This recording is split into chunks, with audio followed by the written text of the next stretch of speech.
প্রিয় দর্শক, আসসালামু আলাইকুম। আজ আমি এই চাপিলা মাছের গুঁড়া নিয়েছি। এগুলো আমি একটি আলু নিয়েছি, একটি বেগুন নিয়েছি, এগুলো দিয়ে রান্না করব।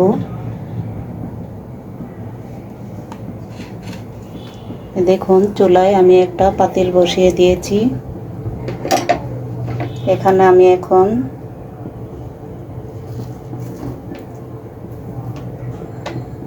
পেঁয়াজটাকে দিয়ে দিচ্ছি।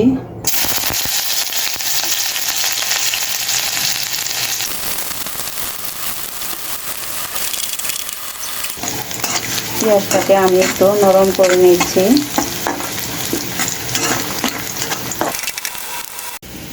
দেখুন, আমার পেঁয়াজটা হয়ে গিয়েছে।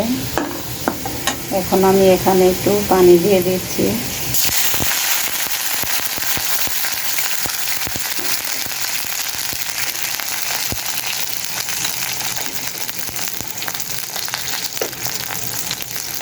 দিয়ে দিচ্ছি স্বাদ মতো লবণ,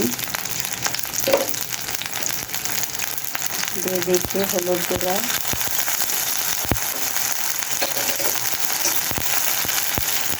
দিয়ে দিলাম মরিচের গুঁড়া,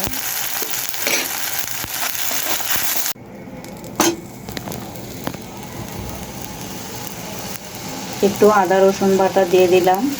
আমি এটা দিতে ভুলে গিয়েছিলাম।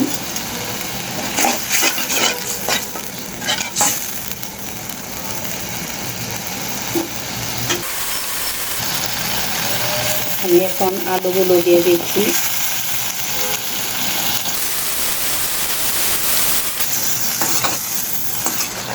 আমি এই সবজিটাকে একটু কষিয়ে নিব। দেখুন, আমি এই মাছগুলোকে ভালোভাবে কেটে ধুয়ে তারপর একটু লবণ মেখে রেখেছিলাম, কারণ এই ছোটো মাছগুলো ভালোভাবে কষানো যাবে না, কষাতে গেলে ভেঙে যাবে, তাই আমি লবণ দিয়ে রেখেছিলাম। দিয়ে দিচ্ছি। ছোটো মাছ ভালোভাবে কষানো যায় না। এখন আমি পানিটাকে দিয়ে দিব।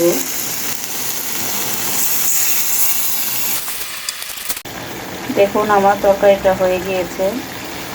এখানে আমি একটু কাঁচামরিচ দিয়ে দিচ্ছি।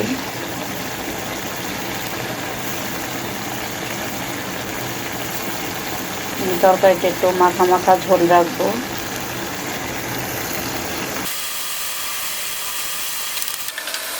হয়ে গেল আমার রান্না। দেখুন, আমার মাছ রান্নাটা হয়ে গিয়েছে।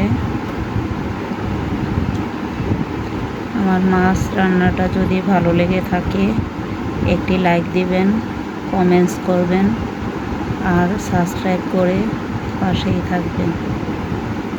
আল্লাহ হাফেজ।